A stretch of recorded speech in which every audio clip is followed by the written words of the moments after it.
Network marketing దీని గురించి ఎవరితోనైనా డిస్కస్ చేస్తే చైన్ సిస్టమ్ అట, జనాలను చేరిపోయారనట, మనతోని కాదు నీతోని కూడా కాదు అని మాట్లాడుతున్నారు. Talent talent talent talent ఉండన్నట.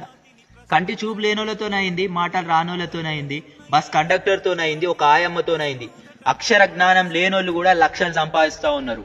Degree చదువుతున్న అమ్మాయిలతోనైతుంది, 10th ఫెయిల్ అయిన అమ్మాయిలతోనైతుంది, పెళ్ళి అయిపోయి కుటుంబానికి ఏదో ఒక ఆధారం లాగా ఉండాలనుకుంటున్న హౌస్ వైఫ్స్ తోని కూడా అవుతుంది. ప్రతి ఒక్కరితోనైతుంది. నాతో కూడా ఎంతో కొంత అవుతుంది. కన్ఫామ్ గా చెప్తున్నా, మీరు నేర్చుకోండి, తెలుసుకోండి. మోసాలు ఎక్కడ జరుగుతున్నాయి, నిజాలు ఎక్కడ ఉన్నాయి, వాస్తవాలన్నీ తెలియాలి. నీకు బిజినెస్ ఇంట్రెస్ట్ లేదా? కానీ నువ్వు వాడుకోవాల్సిన ప్రొడక్ట్స్ చాలా ఉన్నాయి కదా, దాని గురించి అన్న ఒక మీటింగ్కి రండి. Meeting meeting meeting meeting, no cheating. Meeting లో అన్ని తెలుస్తాయి, వాస్తవాలన్నీ బయటపడతాయి. అప్పుడు నీ నిర్ణయం కూడా మారిపోతుంది.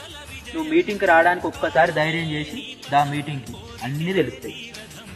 అనుకుంటాం కానీ డబ్బు అంతా ముఖ్యం కాదండి అది ఇది అని అంటారు కదా. ఎందుకు ముఖ్యం కాదు? నీకు కష్టాలు ఉన్నాయా? ఎట్లా తీరుతాయి? అండ్ ఇంకొకటి, కష్టాలు తీరాలని అనుకుంటున్నావా? మరి అవకాశాలు దేవుడే పంపించాడు.